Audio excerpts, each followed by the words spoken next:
So guys, ये कहानी है हमारे मेन कैरेक्टर की, जो कि बहुत ज्यादा ओवर पावर्ड रहता है और आर्क डीमन रहता है। आर्क डीमन शुरू में तो नहीं रहता, बट आगे जाके आर्क डीमन बन जाता है और ये अपने कैसल में पूरा अकेला रहता है। लेकिन ये एक नीलामी के दौरान जाता है और 10 लाख डॉलर में एक लड़की को बाय कर लाता है।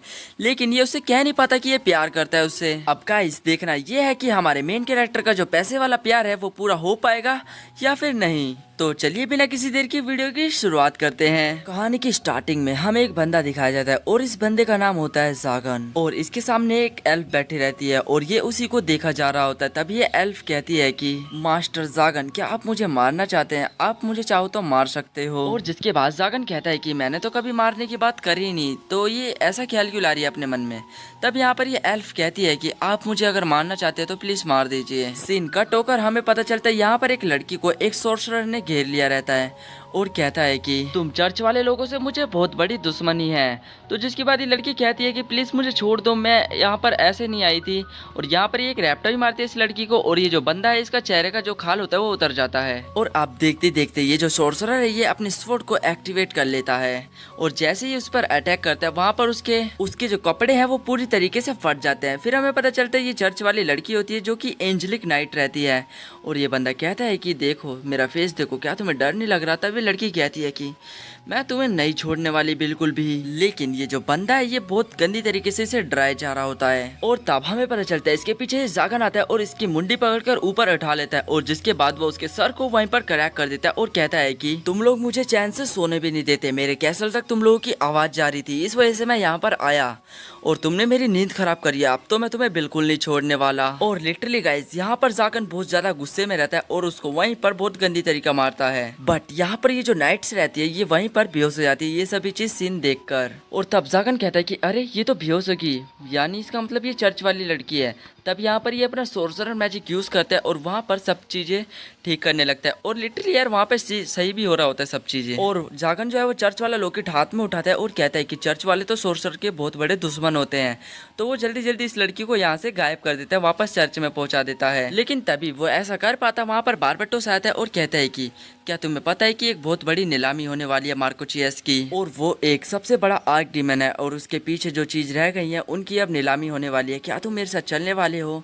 तब यहाँ पर जागन इन सब चीजों के लिए हाँ कर देता है और कहता है कि मैं जरूर चलूंगा वहाँ पर। लेकिन उससे पहले जागन जो है वो उस एंजेलिक नाइट को उसकी सही जगह पर पहुंचा देता है और जिसके बाद बारबटोस एक्सप्लेन करने लगता है और कहता है कि जो मार्को चियस बंदा है वो बहुत ज्यादा पावरफुल था और यहाँ पर कुछ अच्छी अच्छी चीजें वहाँ पर नीलामी होने वाली है, तो चलो हम दोनों साथ चलते हैं। अब आगे हमें सीन दिखाया जाता है बाजार का। अब ये लोग नीलामी वाली जगह पर जाने लगते हैं और तब यहाँ पर बारबटोस कहते हैं कि क्या मुझे तुम थोड़ी मनी उधार दे सकते हो जागन?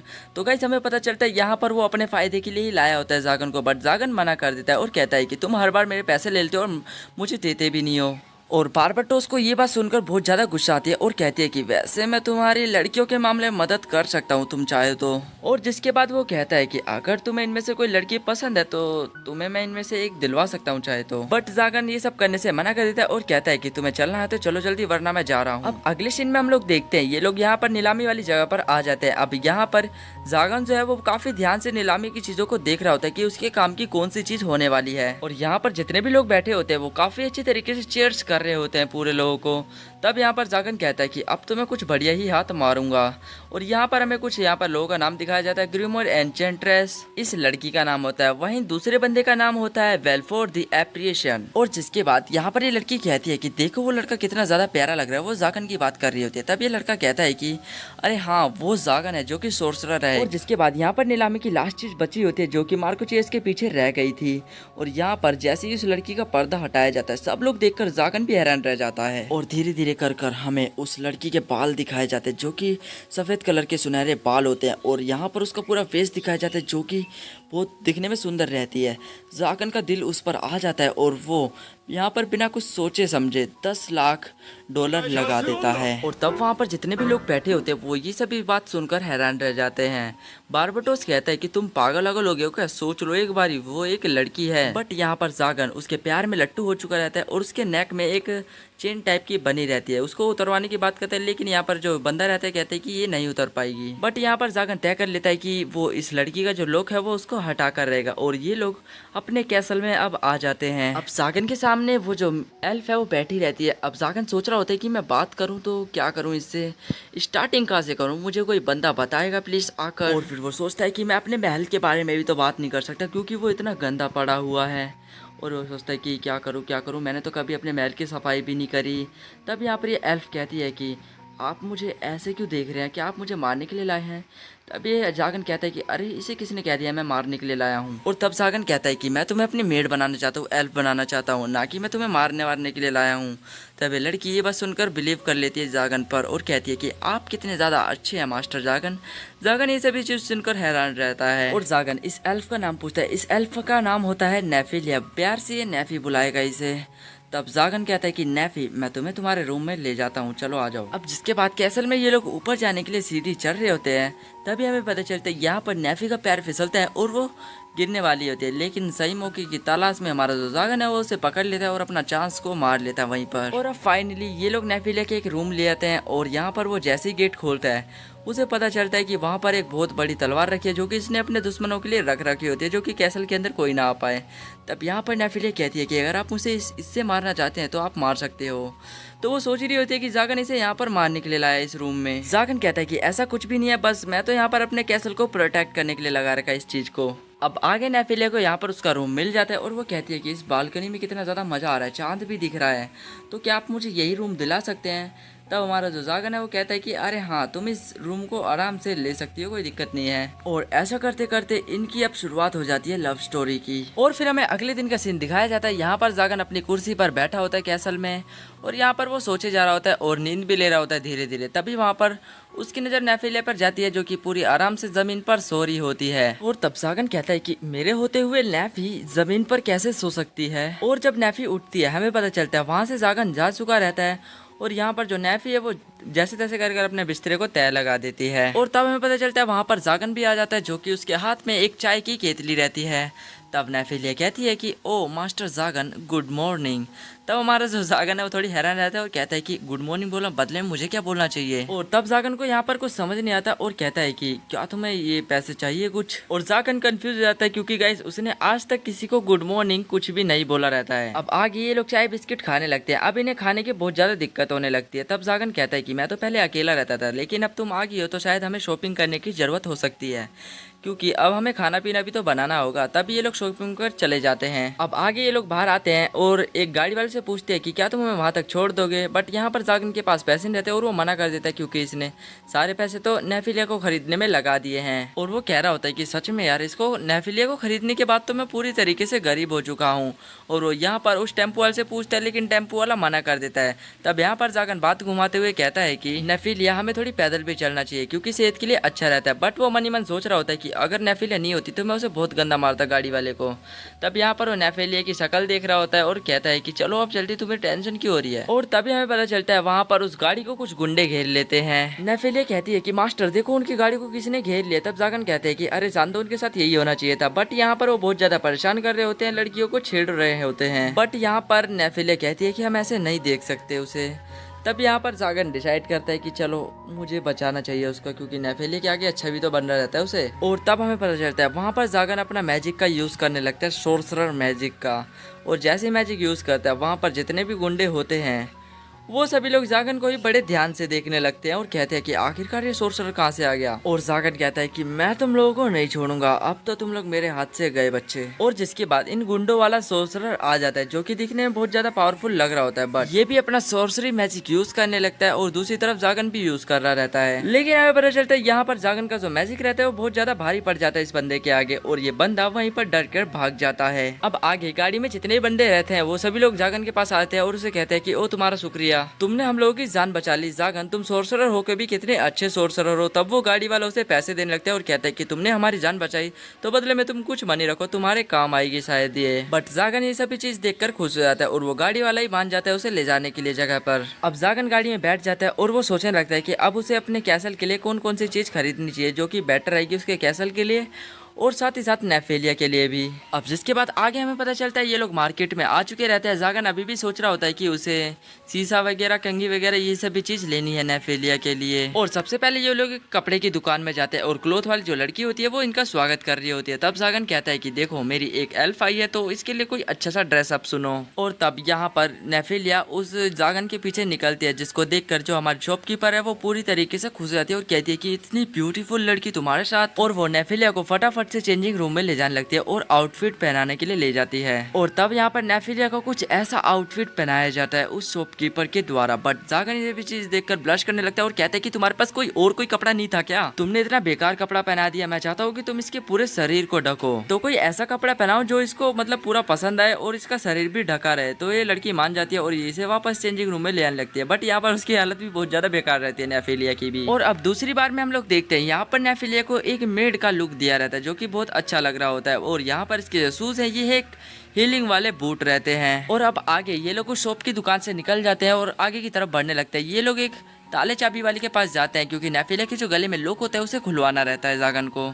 बट यहाँ पर ये जो बंदा रहता है कहता है कि इसका लॉक तो बहुत ज्यादा हार्ड है, मेरे पे इसकी चाबी नहीं होगी। और तब यहाँ पर जागन कहता है कि मैं चाहता हूँ कि प्लीज तुम कैसे न कैसे कर खोल दो, बदले में तुम मुझसे बहुत सारे पैसे ले लेना, बस इसके लॉक को खोल दो जिससे अच्छी लगे। और तब ये शॉपकीपर पैसे लेने से मना कर देता है और कहता है कि मैं आपसे पैसे नहीं ले सकता क्योंकि आपने एक बार जान बचाई थी मेरी। तब जागन को ये सभी चीजें याद नहीं आ रही होती है क्योंकि वो बहुत लोगों की मदद करता रहता है। और तब ये बंदा बताता है कि एक बार की बात है, यहाँ पर मेरे ऊपर अंडर अटैक हुआ था, तब आपने ही मुझे आकर बचाया था। मैं यहाँ पर आपको शुक्रिया भी नहीं कर पाया था क्योंकि मैं वहाँ से भाग गया था जान बचाने की वजह से। और ये अब यहाँ पर शुक्रिया कर रहा होता है जागन का।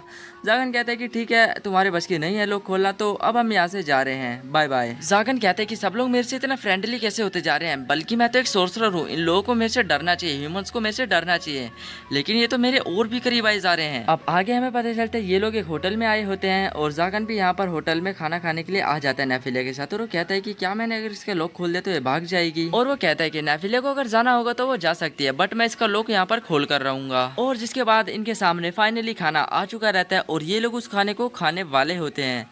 तब यहाँ पर नेफेलिया कहती है कि चलो मैं इस चम्मच से इसको खा के देखती हूँ। और जिसके बाद पहले तो नेफेलिया उस खाने को प्रणाम करने लगती है और फिर खाने की ट्राई करती है और वो खाने लगती है। और वो जैसे ही एक गोल वाले लड्डू का बाइट उठाती है वो उस चम्मच में आ जाता है फाइनली। और जिसको खाने के बाद उसका रिएक्शन भाई कुछ बहुत ही अच्छे वाला रहता है। और वो कहते हैं कि सच में यार ये कितना ज्यादा डिलीशियस बना रखा है इन लोगों ने खाना। बट यहाँ पर जागन जो है वो कांटे वाली चम्मच से खा रहा होता है इस लड्डू को, लेकिन वो लड्डू हाथ में नहीं आ रहा होता है। बट जिसके बाद नेफेलिया वो गोल वाली चम्मच से जागन को खिलाने लगती है और यहाँ पर वो दोनों देखते ही देखते काफी ज्यादा ब्लश करने लगते हैं। और लिटरली यार वो लोग खाने को जल्दी जल्दी खाते हैं, लेकिन उनकी ये सभी हरकतें होटल में जितने भी लोग होते हैं वो सभी लोग देखने लगते हैं। अब यहाँ पर ये सभी चीज देखकर ये लोग जल्दी जल्दी उस होटल से निकल जाते हैं ताकि इनको और कोई मतलब बदनाम ना कर सके। तभी हमें यहाँ पर एक नाइट्स को दिखाया जाता है जो कि आ रही होती है और ये वही नाइट्स होती है जिसको जागन ने बचाया रहता है। और ये अपने सभी मूवमेंट्स को यहाँ पर याद करने लगती है कि कैसे इसने काफी लोगों की जान बचाई, लेकिन आज तो इसकी जान खुद ही खतरे में आ गई होती है क्योंकि अगर वहाँ पर जागन नहीं आया होता तो शायद आज ये यहाँ पर नहीं रहती बीच में। और तब यहाँ पर चर्च वाला बंदा आता है और कहता है कि देखो तुम्हें यहाँ पर एक जागन सोर्सरर को मारना होगा क्योंकि उसने बच्चों की बहुत ज़्यादा किडनैपिंग चालू कर दी है। तब यहाँ पर जो हमारी नाइट है वो कहती है कि अरे नहीं जागन ऐसा नहीं कर सकता क्योंकि वो बहुत एक अच्छा सोर्सरर है। लेकिन तभी चर्च वाला जो फादर रहता है वो कहता है कि देखो मैं ऐसे ही नहीं कह रहा क्योंकि तुम्हारी जॉब भी जा सकती है अगर तुमने ऐसा नहीं करा। तभी यहाँ पर ये एंजेलिक नाइट मान जाती है और कहती है कि मैं ज़रूर ट्राई करूँगी इसे मारने का। तब यहाँ पर ये एंजेलिक नाइट सोचती है कि उसने मेरी जान बचाई और मुझे ही ऑर्डर आ गया कि मैं जागन को जाकर मारूं। तब ये बंदा कहता है कि देखो तुम्हें बहुत ज़्यादा गुस्सा आने वाला है। बट यहाँ पर ये जो नाइट है एंजेलिक नाइट ये बहुत ज़्यादा कन्फ्यूज रहती है। बट यहाँ पर ये चर्च वाले बंदे ने ऑर्डर दिया रहता है तो भाई इसे मानना ही रहता है। और फाइनली ये यहाँ पर अपनी स्वॉर्ड को एक्टिवेट कर लेती है। और नेक्स्ट सीन में हमें अगले दिन का सीन दिखाया जाता है। यहाँ पर जागन अपनी कुर्सी पर बैठा हुआ रहता है। तभी वहाँ पर नेफेलिया आ जाती है और कहती है कि खाना खाने के लिए तैयार हो आप, चलो जल्दी डिनर रेडी हो चुका है। अब ये दोनों वहाँ से जाने लगते हैं उठकर। अब जैसे ये डिनर रूम में जाता है ये देखकर हैरान रहता है कि यार इतनी साफ सफाई, वो भी मेरे कैसल में। मैंने तो पहली बार देखी, वरना तो मैं पूरे अपने मतलब जो कैसल है उसको पूरा खंडर तरीके से ट्रीट करता था। लेकिन जब से नेफेलिया आई है वो पूरे महल को एकदम रानी बना के रखती है। और जिसके बाद वो एक प्लेट को अपने हाथ में लेता है और कहता है कि नेफेलिया ये तुमने मेरे लिए बनाया है। तब नेफेलिया कहते हैं कि हाँ मास्टर ये सब आपके लिए है, आप चाहो कुछ भी खा सकते हो। और आगे नेफेलिया उसे चाय वगैरह सर्व करने लगती है। बट यहाँ पर जागन आराम से बैठकर खा रहा होता है और वो कहता है कि नेफेलिया तुम खड़ी क्यों तुम नहीं खाने वाली? तब यहाँ पर जो वो एल्फ कहती है कि अरे नहीं, मैं नहीं खा सकती क्योंकि ये खाना सिर्फ आपके लिए बना है, मैंने अपने लिए तो बनाया नहीं। और तभी ये सभी बात सुनकर जागन को बहुत दुख होता है और कहता है कि अरे ऐसा कुछ भी नहीं है, हम दोनों सिर्फ एक जैसे हैं, चलो आओ मेरी गोदी में बैठ जाओ क्योंकि वहाँ पर एक ही कुर्सी रहती है। तब यहाँ पर नेफिलिया थोड़ी शर्माती है और कहती है कि क्या मैं आपकी गोदी में बैठूं? बट यहाँ पर जागन भी सोच रहा होता है कि अरे ये मैंने इसे क्या बोल दिया, ये कहीं उल्टा ना समझ ले। और तब जागन कहता है कि अरे खा लो यार, क्योंकि तुम्हें भी तो भूख लगी होगी, तुम भी तो काम करती हो। और आगे हमें पता भी नहीं चलता, नेफिलिया उसके गोद में आकर बैठ जाती है, जागन भी बैठा लेता है उसे। और अब ये दोनों एक एक बाइट एक दूसरे को खिलाने लगते हैं और ऐसे करते करते इन दोनों को बहुत ज्यादा शर्म आने लगती है और वहीं पर ये दोनों ब्लश करने लगते हैं। अगले सीन में हम लोग देखते हैं यहाँ पर जागन सोर्सरी की बुक पढ़ रहा होता है अपनी लाइब्रेरी में। तब वहाँ पर हमारी नेफिलिया आती है और कहती है कि मास्टर मुझे यहाँ की सफाई करनी है। तब यहाँ पर जो हमारा जागन है वो कहते हैं कि क्या तुम्हें सोर्सरी के बारे में जानना है? तब नेफिलिया कहती है कि हाँ मुझे सोर्सरी के बारे में जानना है। और जिसके बाद यहाँ पर जागन जो है वो सोर्सरी मैजिक के बारे में सभी काला चिट्ठा बताने लगता है। इधर जो नेफिलिया है वो भी सोर्सरी मैजिक को काफी ध्यान से सीखने की चाह में रहती है और जागन भी बताता है कि इस सोर्सरी मैजिक को जब यूज करा जाता है जब तुम्हारा सही टाइम हो, वरना इस टाइमिंग पे रिस्ट्रिक्शन भी लगे रहते हैं जिससे कि तुम सोर्सरी मैजिक यूज नहीं कर पाओगी। अब आगे हमें पता चलता है यहाँ पर जागन ने पूरी अच्छी तरीके से यहाँ पर सोर्सरी मैजिक सिखा दिया रहता है नेफिलिया को। नेफिलिया को बहुत ज्यादा खुशी आती है और वो कोई क्वेश्चन भी नहीं कर पाती उससे। और तभी यहाँ पर जागन के कैसल के बाहर किसी के कदम की आवाज आती है और तभी हमें पता चलता है यहाँ पर उसके पास एक तरह की एबिलिटी रहती है जागन के पास, जिससे वो पता लगा लेता है कि उसके कैसल के बाहर कौन आया है। और वो कहता है कि तुम यहाँ पर इतने मैजिक को यूज करो, मैं बाहर कुछ लोगों की मरम्मत करके आता हूँ, तो मुझे थोड़ा टाइम लग जाएगा, तुम अपना खाना पीना खा लेना जाकर। और आगे हमें पता चलता है ये वही चर्च वाली नाइट रहती है जिसको ऑर्डर दिया गया रहता है जागन को मारने के लिए और ये भाग कर जाती है, जागन के कैसल के शील्ड को एक ही बार में तोड़ देती है अपने स्वॉर्ड से। ये सभी चीज देखकर पीछे खड़े 3 बंदे जो रहते हैं वो बहुत ज्यादा हैरान हो जाते हैं। और तब वहाँ पर एंट्री होती है हमारे हीरो जागन की और कहते हैं कि इतनी जल्दी भी क्या है। और जागन उस लड़की की तरफ देखता है जिसके बाद वो लड़की कहती है कि अच्छा तो तुम हो। तो यहाँ पर वो उसकी स्वॉर्ड को भी देख लेती है जिसपे कुछ एन्चेंटमेंट्स डली होती है।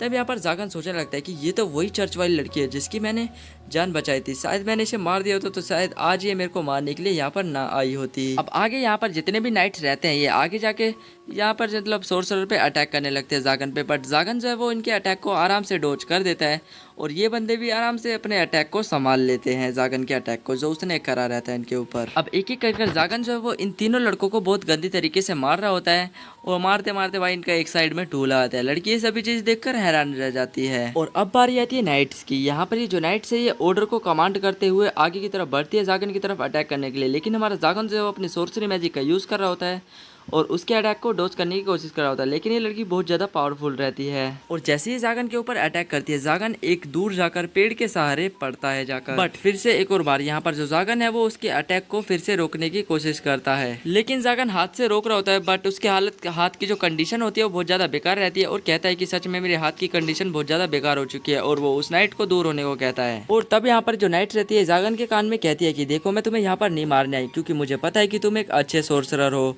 अगर मुझे यहाँ पर चर्च वालों ने ऐसा करते हुए देख लिया कि मैं तुम्हें नहीं मार रही तो वो मुझे मार देंगे, तो तुम ऐसी एक्टिंग करो कि मैं तुम्हें मार रही हूँ। तब यहाँ पर जागन सोचता है कि अगर यहाँ पर नेफिलिया आ गई तो बहुत बड़ी दिक्कत हो जाएगी। और गाइस होता भी कुछ ऐसा ही है, यहाँ पर नेफिलिया आती है तभी वहाँ पर एक बंदा आकर अटैक कर देता है उस पर, बट जागन जो है वो उसके अटैक को वहीं पर रोक लेता है और उसके हाथ की जो हथेली होती है उसके अंदर तीर पूरी तरीके से क्रैक कर देता है। और यहाँ पर नेफिलिया बहुत ज़्यादा गुस्सा हो जाती है क्योंकि उसके मास्टर को यहाँ पर इस बंदे ने बहुत गंदी वाली चोट पहुँचा रखी रहती है। तब नेफिलिया बहुत ज़्यादा गुस्से में अपने मैजिक का यूज़ करती है और वहाँ पर जड़े ही जड़े आने लगते हैं ज़मीन के अंदर से और उस नाइट को पकड़ लेते हैं, लेकिन यहाँ पर जागन जो है वो उसको होश में लाने के लिए पीछे से धक्का देता है। लेकिन अब हमें पता चला यहाँ पर नेफिलिया की पावर जो है वो किसी से कम नहीं होने वाली।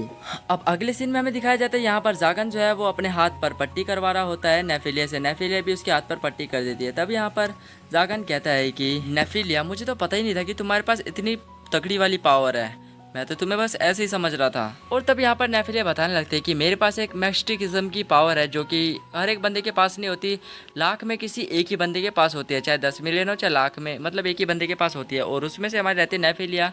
तभी अपनी विलेज की कहानी बताने लगती है कि इसके पास ऐसी पावर रहती है, तब इससे लोग जलते थे, तो इसे मतलब एक रूम में बंद कर दिया जाता है और वहाँ पर इसे बहुत ज़्यादा टॉर्चर करा जाता है। लेकिन एक दिन वहाँ पर कुछ आर्क डीमन आए और हमारी नेफिलिया को बंदी बनाकर ले गए और साथ ही साथ उन्होंने गांव में पूरी तरीके से तबाही भी मचा दी। जो लोग टॉर्चर करते थे उन्हें बहुत गंदी तरीके से मारा।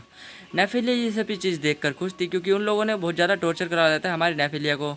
नेफिलिया कहती है कि बदले में उन लोगों ने मेरे से बहुत सारी चीज़ें मांगी और जागन कहता है कि उनके साथ सही हुआ, तुमने जो करा तुम्हारे साथ भी सही हुआ, लेकिन तुम्हारी इससे बहुत ज़्यादा इंसल्ट हुई है। और अब ये दोनों यहाँ पर ब्लश करने लगते हैं, लेकिन पुराने मोमेंट्स को याद करते हुए हमारी जो नेफेलिया है वो बहुत जोर जोर से रोने लगती है। और ऐसे ही ये लोग एक साथ बैठे रहते हैं। अब जिसकी बात करें हमें नेक्स्ट सीन में दिखाया जाता है, यहाँ पर नेफेलिया अभी भी रो रही होती है जागन को गले लगाते हुए, और वो कहती है कि मुझे बहुत ज्यादा दर्द हो रहा है। और नेफेलिया कहती है कि मास्टर जागन आप मुझे माफ कर दीजिए, क्योंकि आपको जो चोट लगी है वो मेरी वजह से लगी है। तब जागन कहता है कि अरे नहीं नहीं, तुम डोंट वरी हो जाओ बिल्कुल। और जागन कहता है कि ऐसी बात कुछ भी नहीं है, देखो अब तो मेरी चोट पूरी तरीके से ठीक हो चुकी है। जिसके बाद वो अपनी पट्टी को खोल देता है और फिर हम देखते हैं यहाँ पर जागन का जो हाथ है वो पूरी तरीके से रिकवर हो जाता है। तब जागन कहता है कि नेफेलिया ये सिर्फ तुम्हारी वजह से हुआ है, क्योंकि जब तुमने मुझे टच करा तो मेरा हाथ अपने आप हील होने लगा। तुम्हारा शुक्रिया नेफेलिया। अब नेफेलिया ये बात सुनकर हैरान रहती है कि जागन ने उसे पहली बार शुक्रिया कहा रहता है, बट यहाँ पर वो कुछ नहीं सोचती और कहती है कि तुम्हारा शुक्रिया जागन, और वो ऐसा कह भी देती है जागन से।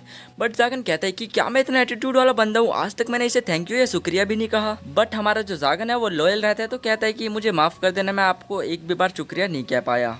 अब जिसके बाद हम लोग नेक्स्ट सीन में देखते हैं, यहाँ पर जागन कुर्सी पे बैठकर आराम से सो रहा होता है, लेकिन तभी वहाँ पर नेफेलिया पहुँच जाती है और वो एक खंबे के पीछे खड़ी होकर जागन को ही देखे जा रही होती है। और फिर वो जागन से कहती है कि मास्टर जागन, हमारे इस पूरे कैसल में सिर्फ एक ही बेड है, तो मैं चाहती हूँ कि आप मेरे साथ आकर सोए, क्योंकि मैं नहीं चाहती कि मेरे मास्टर के पेट में दर्द है। अगर आप ऐसी कुर्सी पे लगातार सोते रहे तो इससे आपके पेट को दिक्कत भी हो सकती है। तो यहाँ पर हमारा जो जागन है वो थोड़ा शर्माने लगता है और कहता है कि अरे नहीं नहीं, मुझे वहाँ पे जाके सोने की जरूरत नहीं है, तुम अपना अकेले सो जाओ। तब नेफेलिया कहती है कि प्लीज ये मेरी आपसे हम्बल रिक्वेस्ट है, आप मेरे साथ आएं और बेड पर सोएं। बट यहाँ पर जागन जो है वो फिर भी नहीं मानता और उसके गोद में सोने के लिए तैयार हो जाता है, ऐसा कहता है वो। अब फाइनली ये नेफेलिया की गोद में सोने के लिए आ जाता है और कहता है कि यार सच में मुझे बहुत ज्यादा गिल्टी फील हो रहा है, और सच में गाइस वो बहुत ज्यादा ब्लश भी कर रहा रहता है। बट ये सभी चीजें वो इमेजिन कर रहा होता है, बट यहाँ पर वो भाई आगे कुछ और भी इमेजिन कर लेता है, जैसे कि गाइस आप देख सकते हो। और तब जागन कहता है कि खैर छोड़ो, मैं तुम्हारी गोदी में सोने के लिए तैयार हूँ। अब वो गोदी में सोने के लिए चल जाता है। अब नेक्स्ट सीन में हम लोग देखते हैं यहाँ पर जागन उसकी गोद में सोने के लिए आ जाता है, बट यहाँ पर वो बहुत ज्यादा ब्लश करने लगता है। अब जिसके बाद यहाँ पर जागन नेफेलिया से पूछता है कि क्या तुम सोर्सरी मैजिक सीखने में इंटरेस्ट रखती हो, जिसके बाद यहाँ पर नेफेलिया बता देती है कि हाँ मुझे सोर्सरी मैजिक सीखने में वैसे बहुत ज्यादा इंटरेस्ट है। तो वो कहता है कि ठीक है, मैं तुम्हें कल सिखा दूंगा सोर्सरी मैजिक। अब जागन यहाँ पर इमेजिन करने लगता है कि उसके पास मिस्टिकिज्म की पावर है नेफेलिया के पास, जिसकी वजह से उसने उस नाइट को इतनी गंदी तरीके से मारा। बट यहाँ पर नेफेलिया कुछ और ही चीज सोच रही होती है। सीन चेंज होता है, हमें नेक्स्ट डे का सीन दिखाया जाता है। यहाँ पर बार्बाटोस मिलने के लिए आया होता है और कहता है कि तुम आर्क डीमन बनने के लिए तैयार हो जाओ, और तुमने उस एंजेलिक नाइट का क्या करा। और तब यहाँ पर जागन कहता है कि अच्छा वो एंजेलिक नाइट, मैंने तो उसको यहाँ से भगा दिया, क्योंकि उसने मेरे महल पर कैसल पर हमला करने की कोशिश करी, यहाँ तक कि उसने मेरे बैरियर को भी तोड़ दिया था महल के। लेकिन गलती से वहाँ पर नेफेलिया आ जाती है और बार्बाटोस से देख के कहता है कि तुमने अभी तक इसे मारा नहीं। तब यहाँ पर जो हमारा वो जागन है वो कहता है कि अरे नहीं, मैं इसे नहीं मार सकता, क्योंकि ये मेरी एक स्टूडेंट है। और फिर बार्बाटोस कहता है कि अच्छा वो सब छोड़ो, मैं तुम्हारे लिए एक अच्छी खबर लाया हूँ, क्योंकि तुम एक आर्क डीमन बन सकते हो, और यहाँ पर 13वें नंबर के आर्क डीमन तुम बन सकते हो। और बार्बाटोस जागन को ये भी बताता है कि तुम अगर वो आर्क डीमन बन जाते हो तो तुम्हें वो लोक की चाबी मिल जाएगी जिसकी तुम तलाश में हो। बट यहाँ पर वो इस चीज़ के लिए मान जाता है, जिसके बाद वो आर्क डीमन के जाने के लिए तैयारी कर देता है वहाँ पे। अब जिसके बाद हम लोग नेक्स्ट सीन में देखते हैं, यहाँ पर जागन उसे सोर्सरी मैजिक सिखाने के लिए ले जा रहा होता है नेफेलिया को। बट यहाँ पर उससे पहले लाइब्रेरी में कुछ बुक रीड्स करवा रहा होता है, जिससे वो आराम से सीख सके। और हमें देखने को मिलता है यहाँ पर नेफेलिया की काफ़ी अच्छी वाली प्रैक्टिस चल रही होती है सोर्सरी मैजिक की। बट यहाँ पर इसी बीच में वो काफ़ी अच्छा अच्छा खाना खिलाने लगते हैं जागन को, क्योंकि गाइस वो उसे सोर्सरी मैजिक जो सिखा रहा होता है। अब जिसके बाद हम अगले दिन का सीन दिखाया जाता है, यहाँ पर वो सोर्सरी मैजिक को अब अप्लाई करने लगती है। बट यहाँ पर वो कुछ ज़्यादा ही अप्लाई कर देते हैं, जिसकी वजह से उसका पेड़ बहुत ज़्यादा बड़ा हो जाता है। बट यहाँ पर फिर से हम लोग देखते हैं अगले दिन यहाँ पर वो फिर से ट्राई करती है, और इस बार नेफेलिया पूरी परफेक्ट तरीके से सोर्सरी मैजिक को यूज़ कर लेते हैं। नेफेलिया उसे थैंक यू कहने लगती है जागन को, क्योंकि उसकी वजह से ही वो इस मैजिक को यूज़ करना सीख पाई है। अब नेक्स्ट सीन में हम लोग देखते हैं यहाँ पर एक चील आती है और उसके हाथ में मतलब मुंह में कुछ लेटर टाइप का रहता है, और वो जागन को पकड़ाने लगती है। उस लेटर में लिखा होता है कि जागन को आर्क डीमन की तरफ से इन्वाइटिंग आया है और वो आर्क डीमन का 13वां मेंबर बनने के लिए तैयार है। अब नेक्स्ट सीन में हम लोग देखते हैं यहाँ पर जागन जो है वो आर्क डीमन वालों के कैसल में आ जाता है, और तब यहाँ पर दूसरा आर्क डीमन कहता है कि तुम्हारा शुक्रिया जागन, तुम यहाँ पर आए, और हमें पता है कि तुम बहुत ज्यादा पावरफुल हो और तुम कितने ज्यादा यंग हो दिखने में, वो हमें दिख ही रहा है, और शायद यही वजह है कि हमने तुम्हें चुना है आर्क डीमन बनने के लिए, 13वां मेंबर बनने के लिए। बट जागन को बहुत ज्यादा गुस्सा आती है और कहता है कि तुम लोग फालतू की बकवास बहुत करते हो। अब जिसके बाद वहाँ पर जितने बंदे होते हैं वो सभी आर्क डीमन का टैटू देने लगते हैं जागन के हाथ में, और वो लोग कहते हैं कि तुम्हारे जीवन में सिर्फ अंधेरा ही अंधेरा हो जाएगा आर्क डीमन बनने के बाद, क्योंकि तुम्हारा मकसद सिर्फ लोगों को मारना ही रहेगा। तब जागन कहता है कि बात तो इनकी भी सही है। और जिसके बाद बाद ये जो आर्क डीमन का टैटू है ये जागन के हाथ में लग जाता है। बट यहाँ पर जागन इन सभी के सामने एक शर्त लाता है, कहता है कि मुझे वो चाबी चाहिए जो नेफेलिया के गले में जो लॉक है उसकी चाबी चाहिए, मतलब लॉक खोलना है मुझे उसके गले का। बट यहाँ पर जितने भी जो आर्क डीमन होते हैं सभी लोग मान जाते हैं और यहाँ पर ये बहुत ज़्यादा खुश होता है। अब नेक्स्ट सीन में लोग देखते हैं यहाँ पर नेफेलिया जागन के लिए अच्छा अच्छा खाना बना रही होती है। तभी हमें पता चलता है वहाँ पर जागन आ जाता है और कहता है कि नेफेलिया तुम कैसी हो। तब यहाँ पर नेफेलिया कहती है कि मैं तो बिल्कुल ठीक हूँ मास्टर जागन, आज आपको आने में बहुत देरी होगी। और यहाँ पर जागन जो है वो नेफेलिया के साथ जो पुराने कुछ मोमेंट्स रहते हैं उनको याद करने लगता है और भाई मतलब उन सभी को सोच सोच कर वो ब्लश करने लगता है, शर्माने लगता है। और तब जागन हाथ खड़ा करता है और कहता है कि मैं एक आर्क डीमन बन चुका हूँ और नेफेलिया मुझे तुम्हारी अब कोई ज़रूरत नहीं है, तुम मेरे कैसल से अब जा सकती हो। और हाँ मैं तुम्हारे लिए एक प्रॉपर्टी भी लाया हूँ जिसकी तुम्हें ज़रूरत थी, तुम्हारी जो नेक की जो लॉक है उसकी मैं चाबी ले आया हूँ जिसकी वजह से तुम अब आज़ाद हो, कहीं पर भी जा सकती हो। अब जिसके बाद हमें पता चलता है यहाँ पर जो जागन है वो उसके लॉक को खोल देता है। बट यहाँ पर जाने वाली बात सुनकर हमारी जो नेफेलिया है बहुत ज़्यादा हैरान रहती है और कहती है कि मास्टर जागन मैं आपको छोड़कर कहीं पर भी नहीं जा सकती। लेकिन भाई जागन बन चुका रहता है आर्क डीमन और वो वहाँ से नेफेलिया को निकाल देता है। तब यहाँ पर नेफेलिया एक जगह कोने पर बैठी होती है और वो जागन मास्टर जागन के बारे में सोचे जा रही होती है। अब गाइस देखना ये है कि हमारा जो जागन है वो नेफेलिया के बगैर रह पाएगा नहीं रह पाएगा, क्या वो बुलाएगा या फिर नहीं बुलाएगा नेफेलिया को। अब देखना ये है कि जागन की जो लव स्टोरी है वो पूरी होती है या फिर अधूरी रहती है। गाइस मिलते हैं इसके नेक्स्ट पार्ट में, तब तक के लिए बाय बाय। और हाँ गाइस अगर आपको इसका नेक्स्ट पार्ट चाहिए तो याद से #part2 कमेंट कर देना और वीडियो को भी लाइक शेयर सब्सक्राइब याद से कर देना अगर आपको वीडियो थोड़ा सा भी पसंद आया हो। तब तक के लिए बाय बाय।